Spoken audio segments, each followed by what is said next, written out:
Ram Ram. पूर्वांचलनामा Bhojpuri channel में आप सबन के स्वागत बा।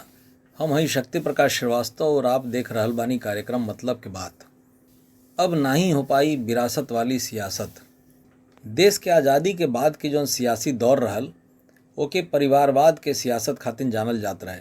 काहे से कि वो दिनों सियासी दलन के जौन बड़का नेता रहल लोग वो अपने वारिसन के न खातिर खाली सियासत में ले आवल लोग बल्कि ओके स्थापित भी कर दियल लोग। ऐसन का नामचीन नेतावन में पंडित जवाहरलाल नेहरू, लाल बहादुर शास्त्री, मुलायम सिंह यादव, शरद पवार, विजया राजे सिंधिया, बाला साहब ठाकरे, फारूक अब्दुल्ला, प्रकाश सिंह बादल, ओम प्रकाश चौटाला, चौधरी चरण सिंह, प्रेम कुमार धूमल, लालू प्रसाद यादव, बीजू पटनायक, एच.डी. देवगौड़ा जैसन कई गो दिग्गज नेताओं के नाम बा। लेकिन समय बदलने के साथ साथ अब परिवारवाद के खिलाफ हर पार्टी में आवाज़ उठ रहल बा। हालांकि ऐसन आवाज़ उठाऊँ चाहिए कहाँ से कि देश में लोकतांत्रिक व्यवस्था है। एहमे सियासत के हर किरदार यानी कार्यकर्ता के भी ओकर वाजिब भविष्य मिले के चाहिए। लेकिन एमे सबसे ढेर अगर कोनो रोड़ा बनत रहे तो यह परिवारवाद रोड़ा बनत रहे। हालांकि बहिनों हर राज्य के बड़े नेता अपने वारिसन के सियासत में लावे खातिर गुड़ा गणित करत। ये अलग बात बा कि अब वो पहले वाली जैसन स्थिति नहीं है। अगर कोनो तरह केहू विरासत के चलते सियासत में एंट्री पाइयो गई तो ओकर आगे के राह बहुत आसान नहीं हो पावत। हालिया जौन लोकसभा चुनाव के दुदुम्बी बच चुकल बा, यही में देखल जा तो कई गो ऐसन चेहरा बाणे जे पर सबकर नज़र लगल बा। लखनऊ के निवर्तमान बीजेपी सांसद और केंद्रीय रक्षा मंत्री राजनाथ सिंह के छोट लड़का नीरज सिंह हमें पिछले कई साल से सियासत में जमला के प्रयास कर रहल बाणे, लेकिन अभी ले उनके कोनो खास मुकाम नहीं हो मिल पावल। हालांकि राजनाथ सिंह के एगो बड़का लड़का जौन बाणे पंकज सिंह वो बीजेपी के विधायक हुवन। ऐसन के राजस्थान के राज्यपाल कलराज मिश्रा भी अपने बेटा अमित खातिर संभावना तलाश रहल बाणे, लेकिन अभी ले उन्हों के मायूसिए मिलल बा। बहुजन समाज पार्टी के कद्दावर राष्ट्रीय महासचिव सतीश चंद्र मिश्रा भी अपने बेटा कपिल मिश्रा खातिर विरासत में सियासत देवे के फिराक में बाणे।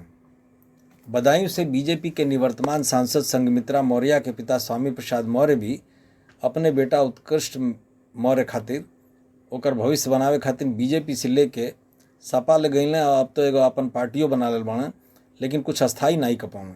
लेकिन एक कुल उदाहरण से अलग प्रदेश सरकार में कई जने मंत्री बाणे जिसे ओपी राजभर, संजय निषाद और निवर्तमान सांसद ब्रजभूषण शरण सिंह। ये कुछ ऐसा नेता हो लोग जौन अपने अगली पीढ़ी के ना खातिर खाली सियासत में उतारल लोग बल्कि ओके बखूबी स्थापित भी कर दिया लोग। उदाहरण के तौर पर सुहेल देव भारतीय समाज पार्टी के जौन मुखिया हमें, जौन उत्तर प्रदेश के कैबिनेट मंत्री भी हमें ओम प्रकाश राजभर, वो अपने बेटा अरविंद राजभर के बेरी घोषी से एनडीए गठबंधन के प्रत्याशी बनवावे में सफल हो गए बाड़ा। यही तरह सर्वाधिक फायदा में रहे वाला एक जने कैबिनेट मंत्री हमें उत्तर प्रदेश सरकार के वो निषाद पार्टी के सुप्रीमो भी हमें संजय निषाद। इनकर एक बेटा सांसद हमें तो दूसर का बेटा विधायक। ऐसे ही निवर्तमान बीजेपी सांसद ब्रजभूषण शरण सिंह भी अपने बेटा जौन विधायक हमें प्रतीक भूषण उनके राजनीति में ठीक ठाक स्थापित कर दिला हमें। रायबरेली सदर से कांग्रेस के विधायक रहन बाहुबली अखिलेश सिंह भी अपने बेटी अदिति सिंह के विधायक बनौले में सफल हो चुकल बाण। कई सरकारन में मंत्री रहने नरेश अग्रवाल भी अपने बेटा नितिन अग्रवाल के बखूबी विरासत सौंप के निश्चिंत बाणे। कहे से कि नितिन अग्रवाल आजकल सरकार में मंत्री बाणे। सूबा के मुख्यमंत्री रहने कल्याण सिंह के बेटा राजवीर सिंह आजकल सांसद बाणे और पौत्र संदीप सिंह प्रदेश सरकार में मंत्री बाणे।